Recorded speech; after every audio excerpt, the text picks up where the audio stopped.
Dear Santa, this Christmas I want a date with Zoe Deschanel, Michael J. Fox's autograph, an original copy of Detective Comics number 27, Jersey Boys tickets, a grenade launcher, a complete in-box copy of Earthbound, an original print of Velvet Underground and Nico with the sticker, a lifetime supply of popcorn. Hello everyone. Today we're talking about Santa Claus the movie. Nostalgia Critic already reviewed it. Yes, I know the Nostalgia Critic already reviewed this, but his word isn't final. Frankly, I think this is the kind of movie where a lot of people can review it and find new things to talk about. Besides, he's not coming after me. He's trapped in the plot hole. Then again, maybe if he did, that might bring some viewers to my ratings-challenged show. The movie starts out with the man who would become Santa Claus delivering toys to children. And I'm not gonna lie, this part is actually really good. There's a legit emotional connection between Santa and the children, and I really empathize with this character that he's willing to put his life on the line for his cause. But that's not gonna stop me from nitpicking it. The problem I have is even though the scene is good, there's no explanation for it. And, you know, there's no explanation for when the elves come and take Santa into their workshop and why the workshop's there. I mean, I feel like a kid who walked in on the middle of the movie. I'm out of my element! And just as it looks like Santa's about to buy the farm, he's taken in by the elves. Whoa! That one, he's got some serious facial hair. That's like a Nietzsche mustache. And there's another elf who's of particular interest because the movie's going to more or less end up being about him. You'd think Santa would realize that since he's the only other A-lister in the group. And his name is Patch, as in, Patches, I'm depending on you, son, to pull the family through. I really like that song.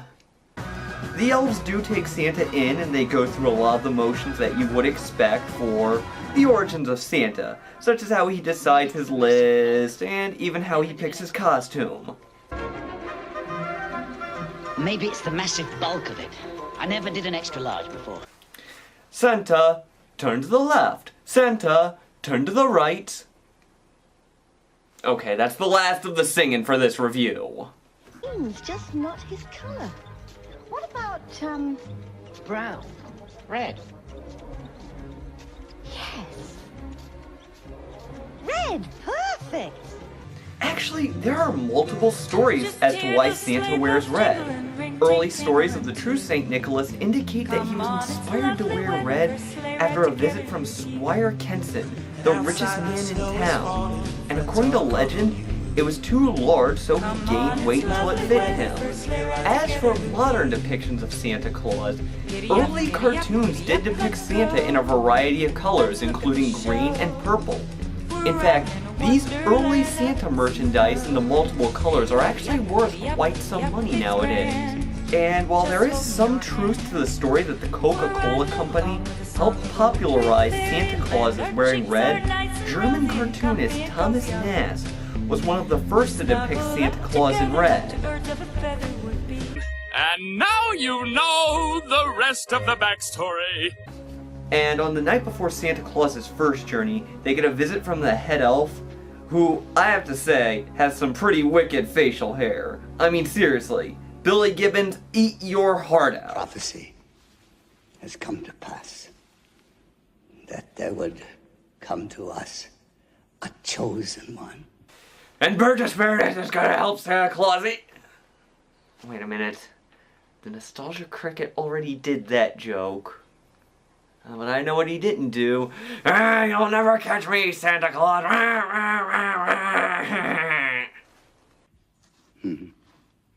From this day on, now and forever, We will bring our gifts to all the children in all the world.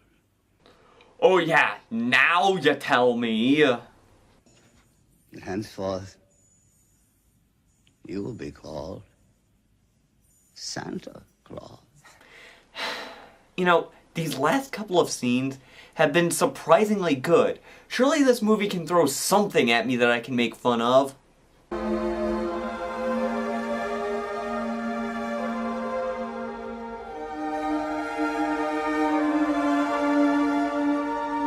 Ah, some scenes with kids. I'm Santa Claus. Right, and I'm the Tooth Fairy. I think a Rise of the Guardians joke practically writes itself. Hey, boy. Yeah, the scenes with the kids are really the first dent in this movie's armor, because the kids just aren't that interesting. And they're not good actors. But they're also not giving me any ammo or fuel to work with. So I'm just gonna see how Johnny Got His Gun is doing. I'm the boss. This is champagne. Merry Christmas. Where's my boy? Where's my little boy? Merry He's Christmas. too young, can't you see? He's underage. He just came up from Tucson. I'm the boss. Liberty and justice. Liberty and justice. This is champagne.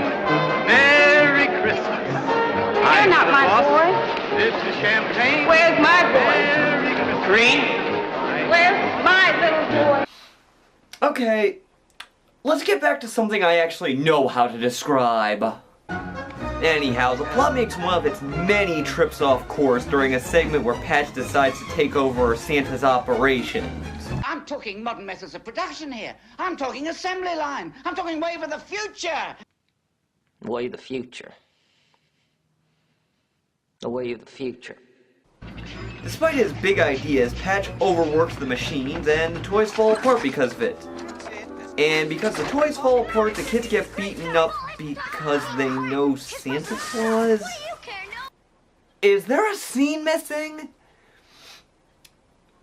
The kids know Santa Claus and this is the first time it's mentioned them getting bullied about it? I mean, kids weren't asking them about it. Kids weren't trying to, like, bribe them to tell Santa they want good presents? So, because of his mistake, Patch gets fired. Oh, wait a minute, let's back up.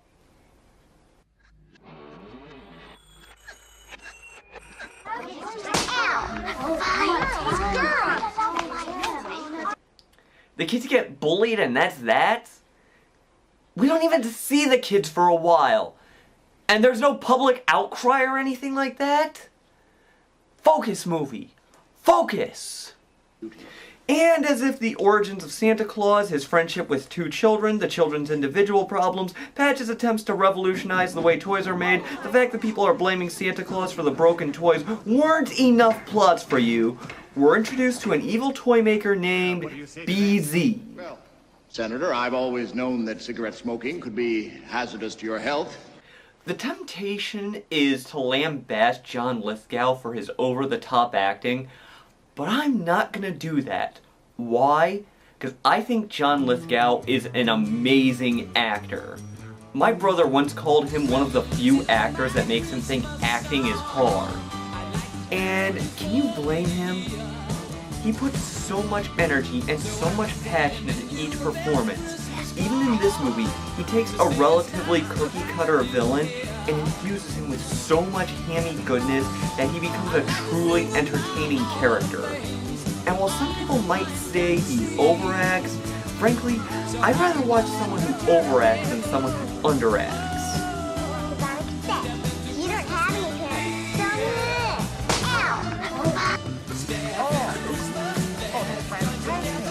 How do you turn your face around so fast? BZ is on trial for making dangerous kids' toys, including nails and teddy bears. I know the idea is that this character is supposed to be a cheapskate, but wouldn't mass-producing teddy bears with nails instead of stuffing be more expensive? Either way, Patch turns to BZ because Patch needs someone to make toys. BZ needs a new partner in crime. I guess I was no angel. Very true. John Lithgow has been a bad boy, hasn't he? Banning dancing, harboring Bigfoot, causing trouble on airplanes, trying to kill Sylvester Stallone, and let's not forget being a lousy tipper. Now, this pile of $1 bills represents your potential tip. Every time you please me, you'll see the pile grow. However, if I am unsatisfied, if you're slow, mouthy, or sneeze into your hands, you'll notice the pile shrinking. Agreed?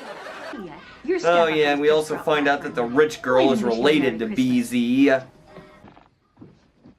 Merry Christmas, Uncle. It certainly should be.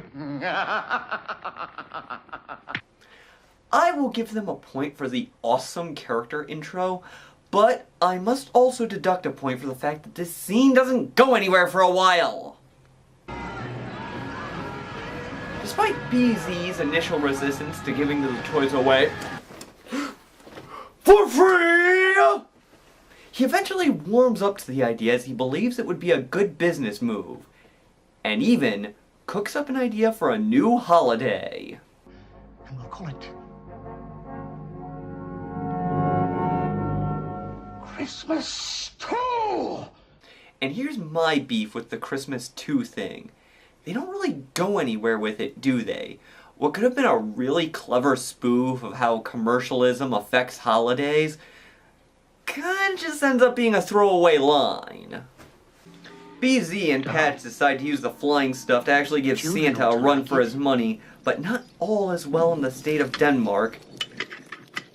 Get on with your story. Stop giving me all these short sentences and making me go, uh-huh, uh-huh, uh-huh. I think someone should have used that line for the pitch meeting for this film. We find out that the stuff is explosive, so it's up to Santa to save the day, but not before BZ can get his comeuppance. Whoa, whoa, whoa, whoa. Ah, he clearly mastered the art of flight. Throw yourself to the ground and miss. But it's still a mad dash for Santa to retrieve the deadly substance and rescue the kids.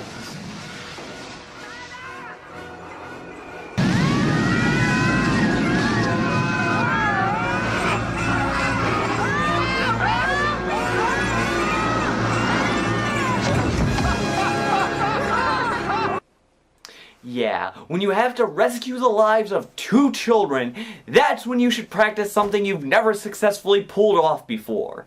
Maybe when I have my first concert, that's when my months of practicing leave on without any success will finally pay off. Hey, at least no one's lives will be on the line. With the kids and Christmas saved, Patch working for Santa again, and John Lithgow drifting off into space, the filmmakers actually decide not to crowbar in another movie and just let this one end. So, what can be said about this movie? Well, it wasn't a truly awful movie. I liked some of the ideas, some of the individual scenes were good, and I found the 3 lead actors, and counting Burgess Meredith, there were some really good performances. But overall, this movie was really disjointed. It never focuses on one plot for too long. It feels like a bunch of mini-movies crammed together. And it is kinda kitschy, so maybe if you're the kind of person who enjoys stuff like the 60s Batman movie, or maybe if you're hosting a Christmas-themed bad movie night, you might get something out of this. But for everyone else, I'd say pass it up. Oh well, I hope everyone has a happy holidays, and until next time,